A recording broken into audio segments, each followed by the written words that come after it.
8-game win streak. Played one game on my walk.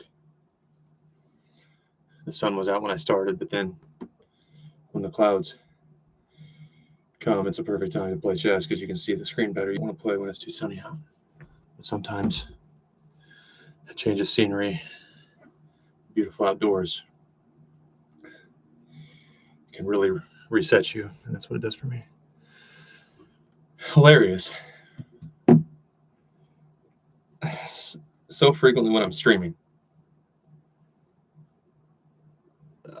a crazy thing happens that I can't predict, so of course I can't control it. The opponent does something ridiculous.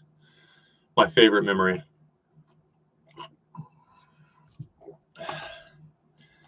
was when I was pretty fresh to the 1900s in Rapid.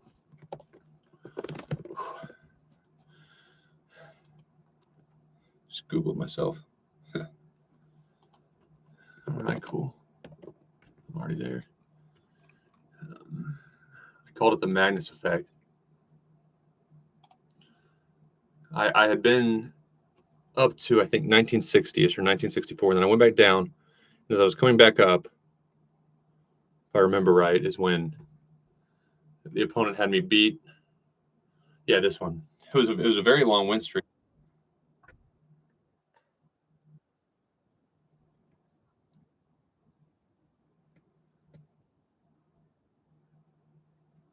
Oh, yeah, because I started experimenting with Snagit as a streaming option. I want to say it was like a 7 or 8 game win streak. And so I was kind of bummed thinking I was going to have best draw. And then this happened.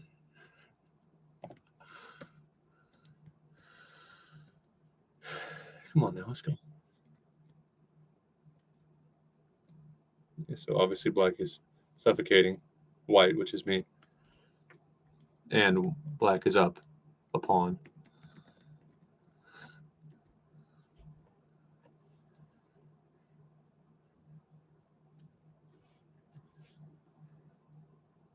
I'm not completely screwed, but it's getting nasty. Until just give me your knight for free, and it takes me a second to figure it out. Yeah. But crap like that happens all the time when I'm live streaming. And now the bishop can't come and do anything because my knight will just come back to block it. And then my king has options, but most likely will end up on f2 and just control everything. So now it's easy for me. So, of course, I call that the Magnus effect because the opponent got nervous in the endgame. And then I think I probably checked and took the bishop because I can fork it now with that king move. And there's many instances. That's the most fun and dramatic because it was in the endgame. But on my win streaks, on my streams, opponents just do crazier stuff that is better for content.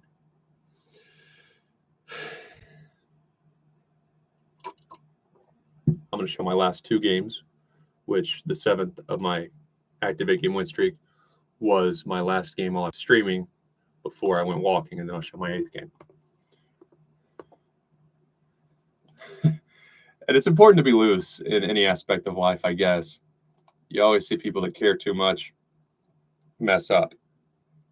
And when I played physical sports when I was younger, I stopped playing at about age 20.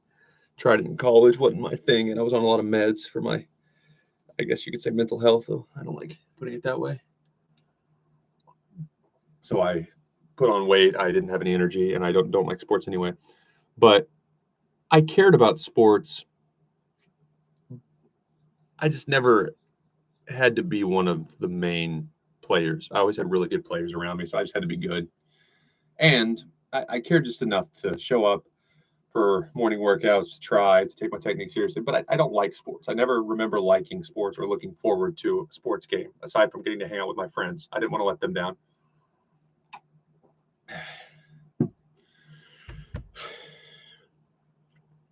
And in chess, I'm starting to care sometimes. I have to try to not.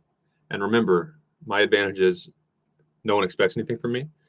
And at least some of the people I'm not liking as much as I used to. It's not like you're a sport where you can offer even the best players millions and millions, or it's not glamorous like baseball or big American sports are. And there are enough of the bigger names who seem pretty standoffish, where I'm just going to play for fun, and I think it'd be very funny to every now and then beat good players. Not that I will consistently, but even one time would drive some of the meaner, strong players insane. And by strong players, I'm referring to mostly non-grandmasters. I think grandmasters are pretty overall friendly toward people like me and even streamers. I don't know that. I should say new streamers. Maybe they might not like the established streamers as much who have been in chess as long as they have. But people that are just getting started, like they understand that I shouldn't be any good. And even if I do surprise people, I'll never be able to challenge them. The people that are going to be mean most likely are international, some, not the majority, but some international masters or older women who have had bad experiences with men. And I just don't give a shit. What can I say? Johnny Manziel, the football player, who I think he's becoming a pretty, I don't know if modest, but a pretty nice guy. He was the epitome of not caring. I watched his documentary, and he had a saying that was win or lose, we booze. He's like, Tuesday night was beers with the boys. Wednesday was the baseball house. Friday was on the town. Like, he just had it scripted, and he would show up pissed drunk before games against SEC contenders and just wreck them. And he was so loose. Of course, eventually it caught up to him because he didn't watch film or anything. He was just so talented and good at improvising as a quarterback at that level. But in the NFL, the speed of the game, especially at the defensive line, like there are some defensive linemen every now and then that would be close to as fast as Johnny, who was a good athlete. It's a different world, and chess would be similar, but you still have to be pretty loose. Another reason I hate what they did to Hans Niemann, it was a plan. I mean, it was premeditated, if you will. After Magnus Carlsen threw the initial tantrum, that wasn't premeditated. That was a reaction, and I get his point, but you can't do that. But everything else was just to please Magnus and make sure that the big names still want to come to St. Louis because they're part of the Grand Chess Tour. But Magnus, once he saw the opportunity, and especially chess.com, it's like, let's get in his head. You can't focus. You can't be loose anymore because every game someone's going to be accusing you. Hans Niemann at 19 was well on track to become one of the best in the world or break into that tier. And now he knows he has to be perfect because he's not even getting invites. And it's so impressive what Hans Niemann has done, even if he hadn't had all that stress and pressure. But chess is one of the few sports where too much stress is there's no way it's beneficial. Even if it makes you work harder, the added distractions while you're playing over the board, especially in complicated end games, there's nothing good about it. That's why I wouldn't touch any of them unless Hans Niemann tells me he trusts them. And I'm serious about that. Karma's a bitch. Good luck growing your game. See if Magnus Carlsen can get the attention of 30-year-olds who have never played chess but are looking for a hobby. Corporate people who are deciding which tool to invest in as a way to improve their workforce. Oh, Magnus Carlsen beat Harvard's campus blindfolded. Well, we'll never be able to do that. Good for him. Stay away from me. Good luck. Don't be a prick. There's no reason to take being competitive to the next level, especially in a sport where there's no money.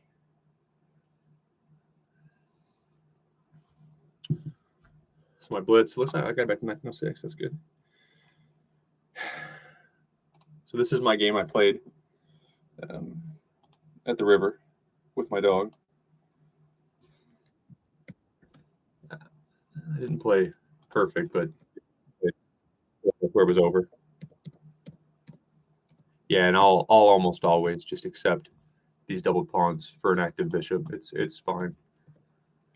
Here we go, bishop d7 now. Yeah, it's almost always good to go ahead and KO your bishop if you start that strategy just immediately. Yeah. Okay. D5, yeah. And in a longer time, control an athlete at this level, and myself especially would see that. D5 I can't take with my queen because then that check comes with 4. So D5 I'd have to do something like here, and suddenly it's unpleasant.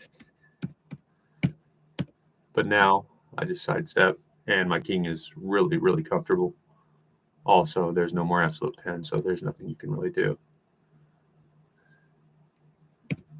So that's what we need to take on c6. Yeah.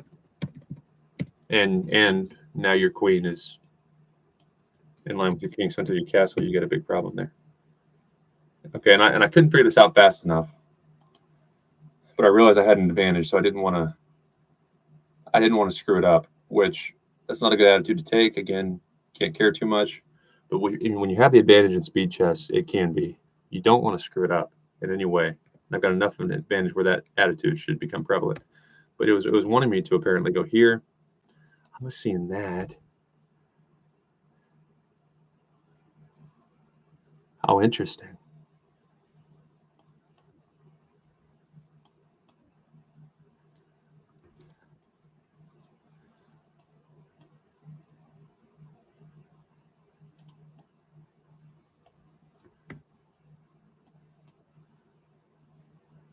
Yeah, because it's pinned. Wow. So if you take, you're going to have to take there, and then I get your bishop. So I should see that even in bullet chess, let alone blitz. Yeah. But and that's why my number one training principle, anyone that's starting chess, anticipate +2, never try to do more, because you just need to really get good and consistent anticipating +2. Whether the position is simple or complicated, if you always try to anticipate +2, it will always be okay, and it will usually be very good. Anything more than +2, I mean, as you get higher rated, you might find some exceptions in the end game, but you can just start screwing yourself. Get really good and really consistent at anticipating +2.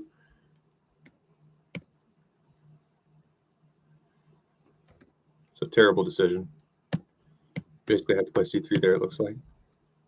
c3 or castle short, you're trying to put something in line with my queen, and again, that's anticipating +1. You're not anticipating +2. You're just seeing an opportunity in line with my queen. You don't have any checks.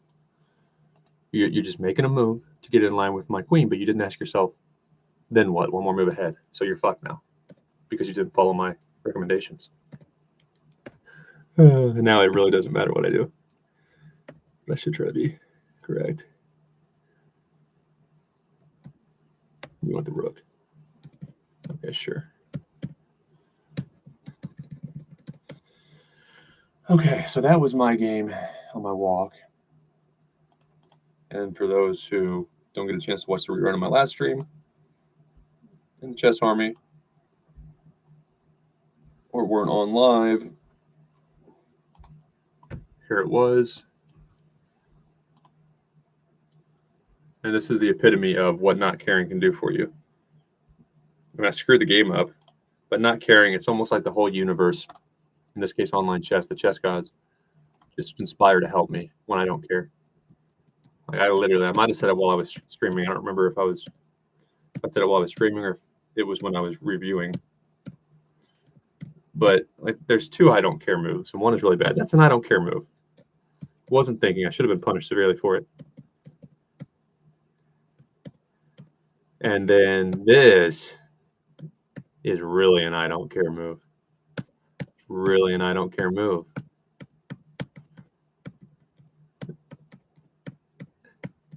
But when I don't care, I mean, I find what I need to find, but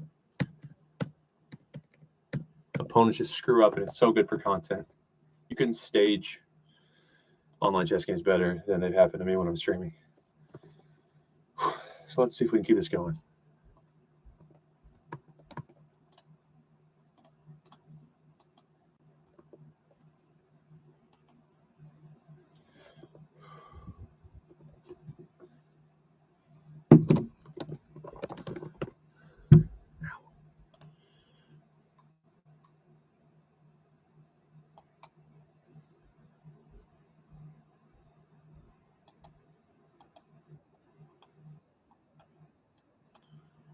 Did I stop sharing it? Okay, it's shared.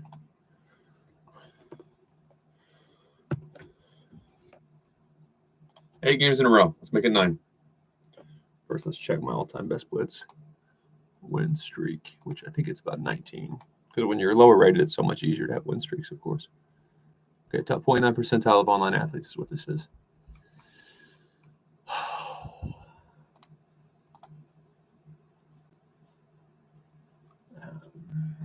So I'm at 8, and it's active, right? That's my 8. 2, 3, 4, 5, 6, 7, 8. Okay. 8 games. Let's go. I'll have to get back well over 2,000 before work tomorrow so I can enjoy my shift.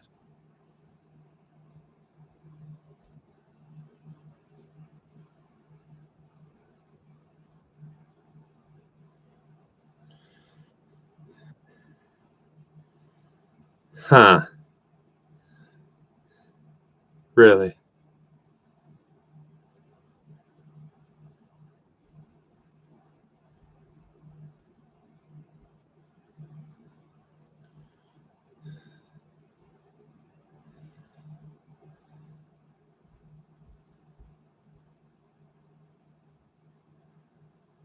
Not a very good move. But...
Yeah.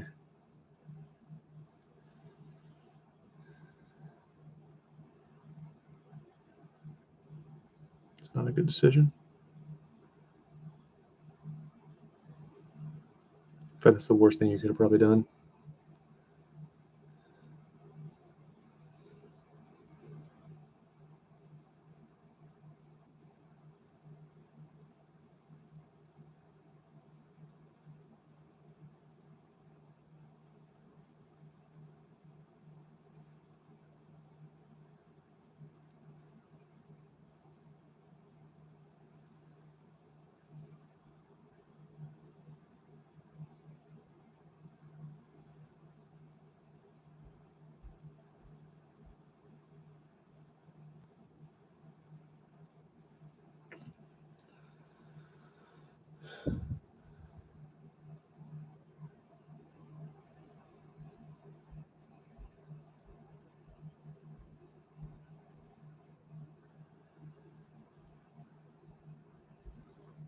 Not impressed.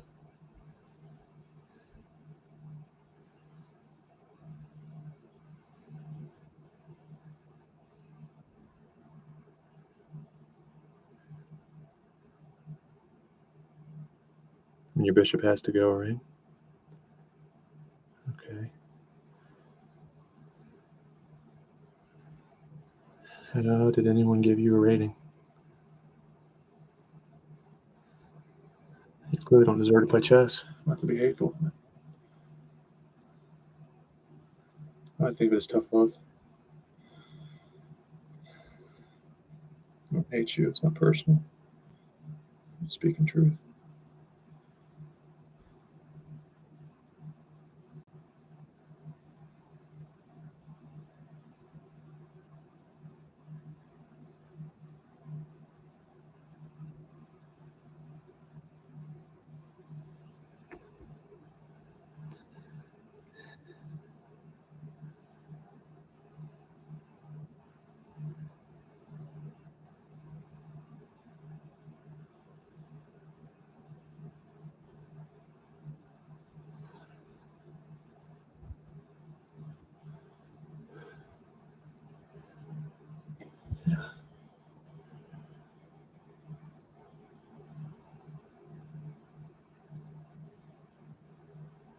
It's been real. It's been fun, and for me, it's even been real fun. I doubt you feel the same, but if everyone in the world was competent, chess games wouldn't be so interesting and one-sided, right? That's 9 in a row. Very nice.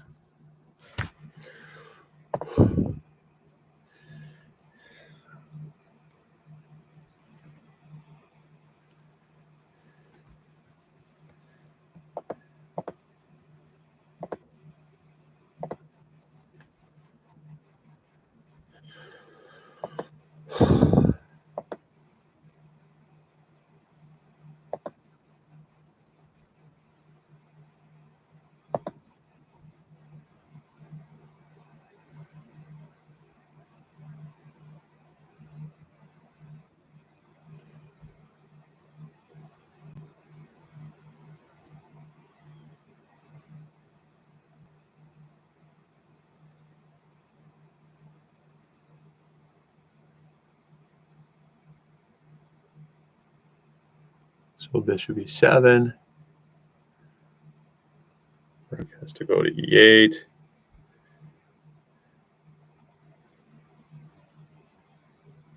That's not it. Knight takes. When that knight's no longer there, my c knight has to gallop to d5.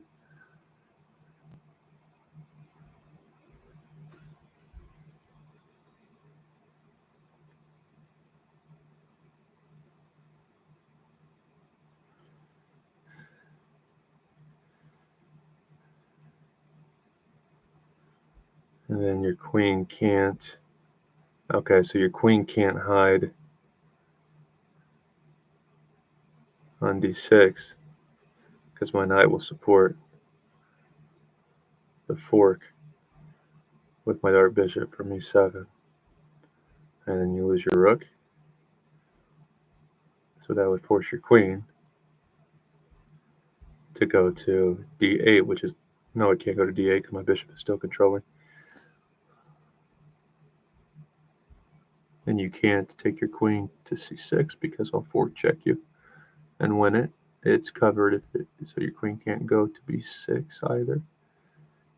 It's covering a5. My other knight is.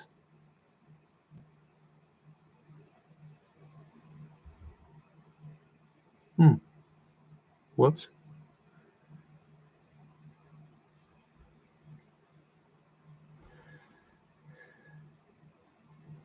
So you have to take on g5 with your pawn, and that's when I get your pawn, because then my queen will be covering my bishop on g4. Fuck me. I should see that, right? Yeah, so what I'm saying is this can't happen. Else, boom. At a glance, I'm not perfect. I'm not a perfect person. There's many things I wish I didn't do, but I continue learning. I never meant to do those things to you. And so I have to say before I go that I just want you to know I found a reason for me. That's where I picture everyone at the concert putting their lighters out. To change who I used to be. A reason to start over new. And the reason is you. The reason is you. Talking chess. I'm not done with love. I'm over it.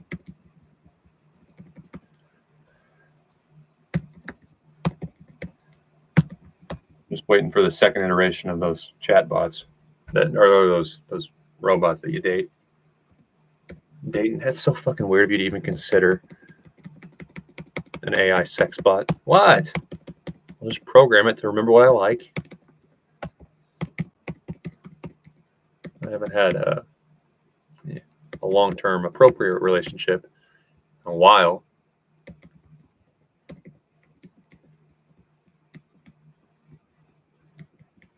But back around the time I was born, people were like, "What are computers? That's so weird. You'd expect a computer to work, and we're going to do accounting on paper."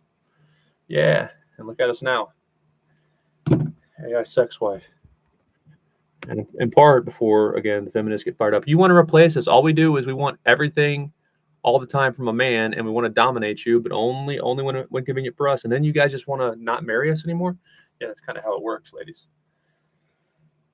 When you think about human nature and how God or nature designed men, that's absolutely correct.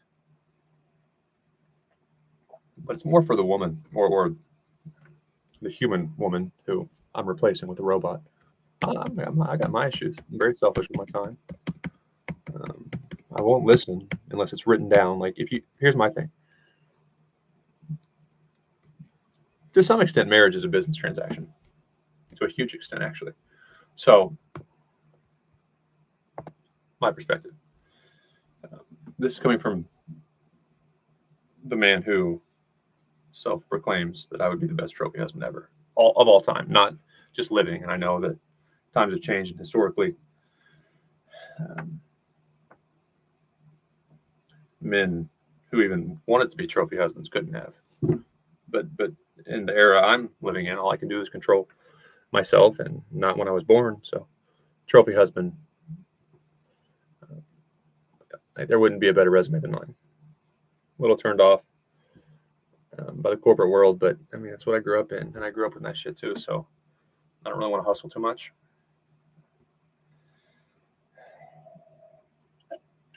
My family's very nice, open-minded. My dad's worked his ass off his whole life, and he's had nothing but positives to say about it and his employers. But I would say my dad believes, why would I want dating to work so hard when it's not rewarded anymore? And he's correct. So, yeah, I'd be a hell of a trophy husband. But if here's how you can save me, ladies, from going to the sex bots and the robot companions. And you should too. You should consider it. Next time you meet a guy who's a dud,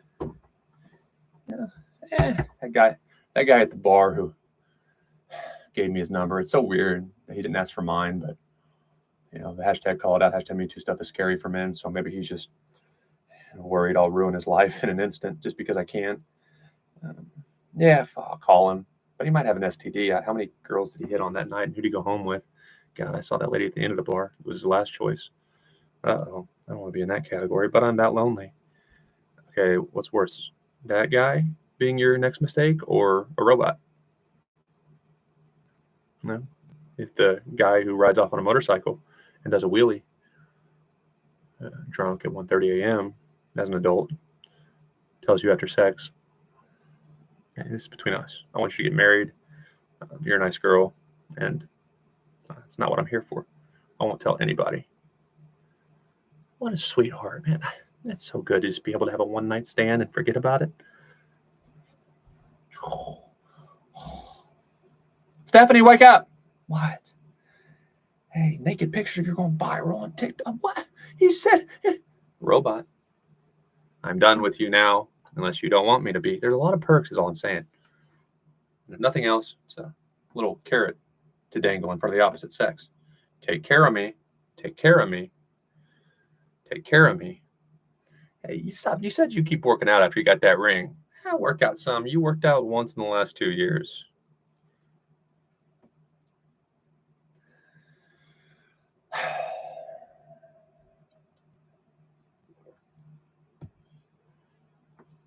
I'm not touching you until you start working out again.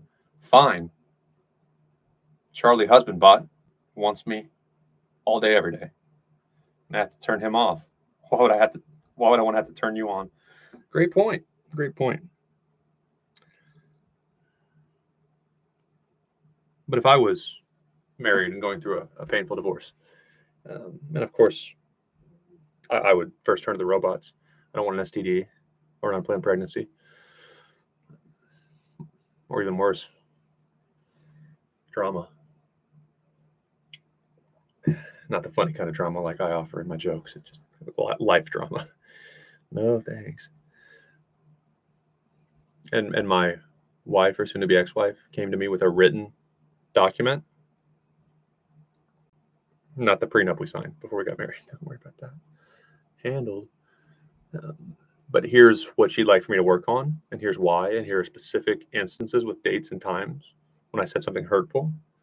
And then on a scale of 1 to 10, how sure she was I actually meant it. And so she's actually putting the effort to tell if I'm being hurtful with intent or if I'm being hurtful trying to be funny. And then we know, well, I know she's actually taking this seriously and it means something to her. Also, during my weekly self-reflection, which I like to do on Sundays, I read the autobiography of Ben Franklin and how he killed his 13 vices. Bought the book during COVID lockdown. That shit is fascinating. So then that Sunday, I'd say, was she right? Probably not. Was she trying? Yeah, she was trying. So I'll listen. And that saved the divorce. If it weren't for the robot option, as soon as I'm mad, I'm at the bar getting drunk and making stupid decisions that hurt people. But the robot might even have an "Are you sure?" option. Once you activate me, human, you have 5 minutes before I consent. And if I say nothing or no, you must control yourself for 5 minutes before touching robot. Well, shit, I bought the robot. What happens if I break the parameters that I implemented? Hashtag call it out. You can't escape the wimp. Oh, shit. What's a man to do? My own robot is going to ruin my life. All right, funny rant over. I'm going to take my 9-game win streak. I do this a lot. I plan to play all day, but when I have a big win streak and I win just one more, it gives me something to look forward to. And it's very exciting for content. So there's 9 in a row. Blitz battled 1. Back to 1914. Woo. Not bad, not bad.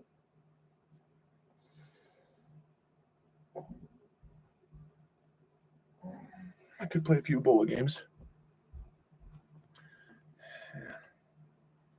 Let's play just a few bullet games for excitement. Okay, I was messing around with that 2-minute and a 1-second increment, but I didn't like it. I don't like increments online. I don't like increments in any situation, any time control. So I'm back to 2002.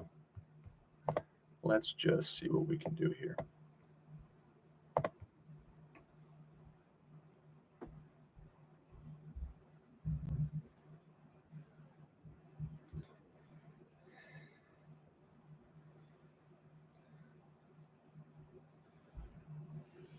Okay, I got my time back. Duh.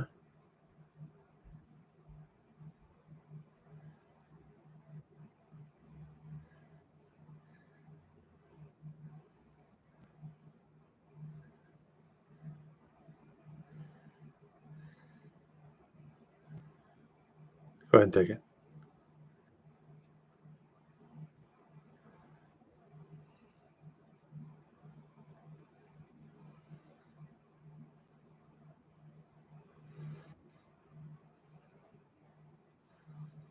Nope. You're incorrect. It's not a crime to be incorrect. It's just not an attractive trait. That might give me a decent win streak in bullet. I don't know. I spiraled it too. I play at work, man, and it's interesting. Here, so I'm a table games dealer. I'm a licensed table games dealer.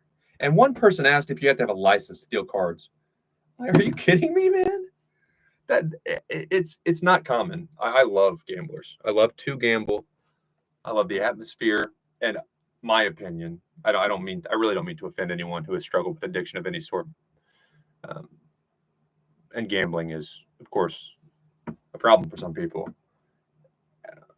But if I had to choose a vice for myself or someone I cared about, of the major vices, porn, gambling, Amazon shopping, it depends on how in depth you want to get, sex / cheating, overeating, it's a world of vices. I would have to choose gambling. And I wouldn't do a podcast. And I wouldn't go on podcasts. I know to make it as a streamer, especially in a field like chess, you have to do other things to grow and make a living unless you're just incredibly funny or incredibly talented at the game. I don't give a shit. I would just deal cards. It's one of the few industries that pays super well, kind of like being a truck driver back in my grandparents' age. Now, I'd say robots will drive trucks almost completely in a matter of a decade. There won't be human drivers. And that was kind of the main profession, truck driving, where you didn't have to have a college degree, you didn't have to kiss ass or know someone in corporate, and you could make a really good, honest living. And now, I think dealing cards and especially being a plumber, trades are that make really good money. You don't have to worry about being replaced. I have a college degree, but you certainly don't have to. Show up on time, do a good job, be accurate and honest when you make a mistake, which when you're a new dealer, you will, and you can do great for yourself. I've got a lot of friends at work, especially my old casino, because I was there longer and I was newer. So just by nature, you have to talk to people more while you ask questions and learn the procedures because there are a lot of rules at a casino. But they've dealt their whole lives. They've supported their family on it. You have the option to move up and try to climb if you want. Some do, some don't. And I asked myself at my old casino, when it was real early in the morning, that was the graveyard shift. Now I do a swing shift. Like, okay, would I be happier to do this or try to climb the corporate ladder? Because when I was younger, and especially in college, and I had moments during my full-time corporate work, it was over, I guess it was like 3.5 to 4 years, if you count my LOA. 4 years, or closer to 4. But I had moments like everyone does where I'm like, do I want to do this? I mean, I don't like that. That's too slow.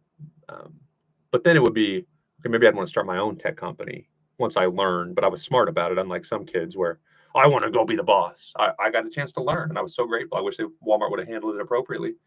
I would have said good things about how systems work. I talked to some people who worked as an entrepreneur, and they came back once they were older, and they failed. I learned so much.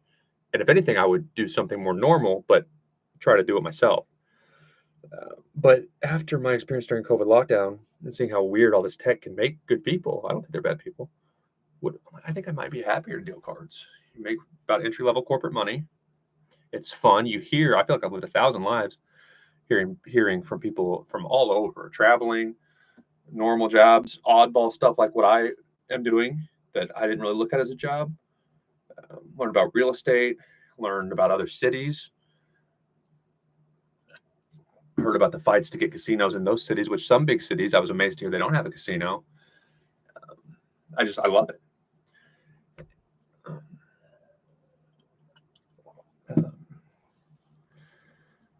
But dealing cards is a great warm-up for chess.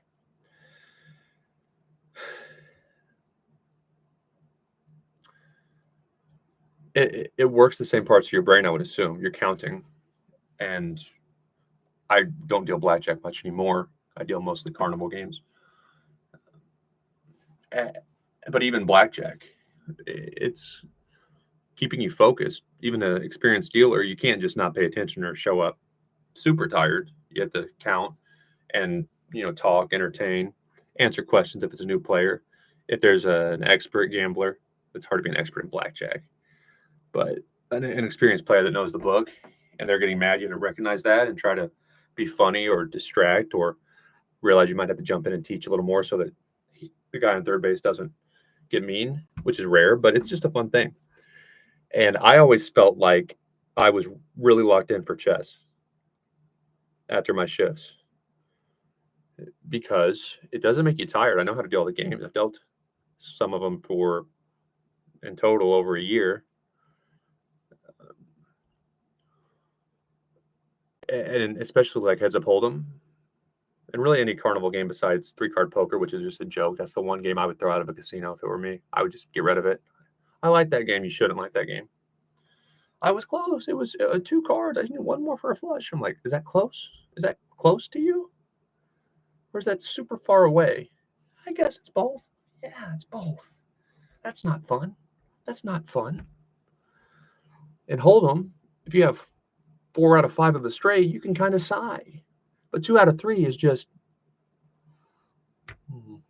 no shucks. Let me know when there's 3. Doesn't make any sense to me why anyone would play that game, but I deal it. But heads up hold'em, especially in kind of high card flush, it's very much more vast than blackjack. There is a book on everything because robots are so impressive. But like in blackjack, a new player who has a pretty good memory can memorize the book. If you gave them like a day to study. Those carnival games, especially heads up hold'em, I don't know of anyone that has tried to attack like theory after the pocket. So in heads up hold'em, if you don't gamble, the dealer gets, of course, 2 cards, and there's community, like in real poker. It's basically if blackjack and the World Poker Tour had a baby. That's exactly what heads up hold'em is. If blackjack and the poker you see on TV are like, I want to start something. Are you sure? Are you sure? We don't have a lot in common. Yeah, but opposites attract, and we're at least in the same industry. Huh? You want to get it on? Fine. But turn off the cameras. You know the cameras never get turned off around here. Yeah, okay. And then blackjack and poker, just get it on. What's it look like? Does it look like you more or me more? It looks like heads up hold'em. And then the game was born. But you'll get your 2 cards, and then if you have something really good, like pocket aces, which is extremely good, of course you want to just go in because no conservative play is just losing at the casino. If you want to be conservative, go see a financial advisor and possibly grab a S&P index fund through Vanguard. But don't go to a casino. That's why I can't play Baccarat. Baccarat is by far the best odds. Really the only game that Warren Buffett would say, fine. I don't like it. It doesn't look fun to me. It's a conservative game. But heads up hold'em, you'll get that chance at the beginning to go 3 times your bet. Kind of like a double down in blackjack. There are some uncomfortable double down hands, like in chess. That line was impossible for a human to play, but the robot says so. That doesn't mean that it's going to make the human stomach feel good. Your king's exposed for too long, whatever the weird thing is. The robot's right always. It doesn't mean it's easy. But in gambling, you have to double down on those iffy, soft, soft 5s or soft, depending on the dealer's card. Otherwise, you're just giving money away. It's your chance to fight back. Like if you're boxing and you're getting the crap beat out of you, well, hopefully the boxer has overexerted himself in some way or got out of position in some way while attacking. You have to try. Because if you just defend, you're getting the shit beat out of you. And you might slow it down, sure, by just getting in the fetal position, but you're going to get the crap beat out of you. So in gambling, you have to, when you get an advantage, you have to fight back. But after that first card, there's just so much that can happen in poker that I haven't seen anyone that has played by the book or said that they knew the book past the pocket. I'm sure there's a book.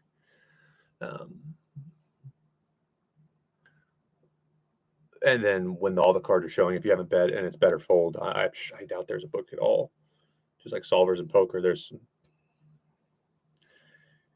you could probably find exactly what you should do, but the advantage at that point, if you have any common sense in poker experience, the difference in playing by what a robot would suggest and just playing by your intuition and experience, it's not going to give you a huge advantage. What's going to make or break you is what do you do on the pocket. My point is, I ranted, but I find it all interesting. My point is, when there's so much more that can happen, and in blackjack, someone wants to double a hard 12, it's their fucking money. Never happens, of course, but it has, but percentage-wise, no one's going to double something that could bust. But if they do, I just yell it out and say, "Are you sure?" One time. Yeah, man, I'm feeling it. All right, there you go. There's your 10. Have fun. But overall, you can predict blackjack hands. If they're not playing by the book, they usually have one weird little thing, or There've been a lot of 10s out, so they do something that is not recommended one time. Okay, that's a surprise, but here's your card. But I'm pretty much anticipating what's going to happen because I have the book memorized. It has a Hold'em. No, there's an array of shit that happens, and that gets my brain way more locked in for chess. Like on the nice ideal Hold'em, I'm much more likely to play chess on my breaks because it gets me out of my just rut of dealing. Which blackjack is easier to deal? Hello, viewer. And I'm adapting to different situations. In some ways, the players all have patterns, and so I'm learning. I'm just going. You want to try to go fast as you can do, and still do respectful. And of course, you have to keep the money right. You have to check a lot of things with the table.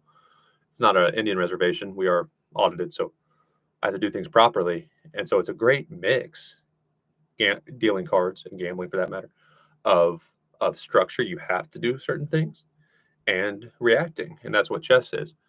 But none of it's hard for me because I've dealt enough and I've gambled enough in my life. So, like Ali Reza Firouzja played Bullet before one of his first candidates game, I believe, against Jan Nepomniachtchi. And Jan is older now, but he's still one of the best in the world. And at that time, he was probably number 2 to 5. It's like, bro, you're gonna be tired tomorrow. Like, that's a lot on your brain to play the real deal all night long. And it was. You don't do that. He didn't handle his nerves well in that candidates, from what I read. But I believe I would recommend grandmasters. They probably already have something. I would say they mostly do puzzles, leading up to a big event. They don't want to burn themselves out by playing full games over and over like Ali Reza did. They don't want to just get lazy. And instead of puzzles, I've found dealing cards is better. Puzzles, maybe because I'm newer, they make me tired. For a grandmaster, I guess probably not so much.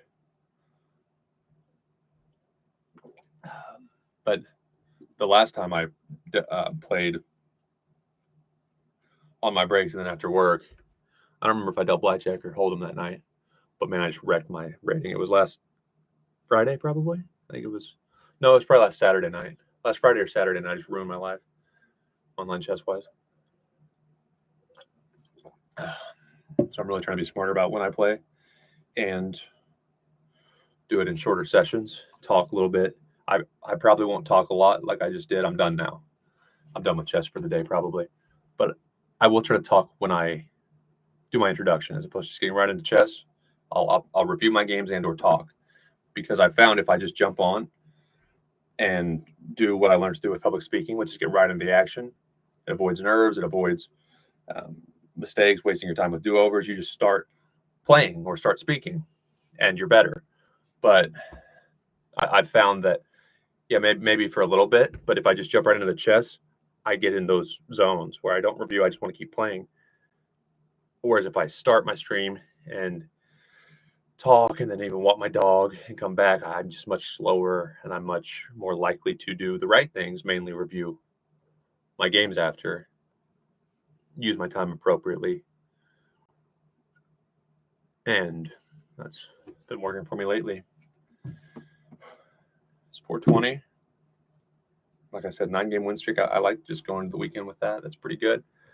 Yeah, it's annoying that I dropped my rating over 100 points in Blitz, but I'm making progress. I used to do that to my rapid rating. That would take me all summer to get back. I've wasted 3 summers just sitting inside playing rapid chess against people I'm a lot better than. So hopefully we keep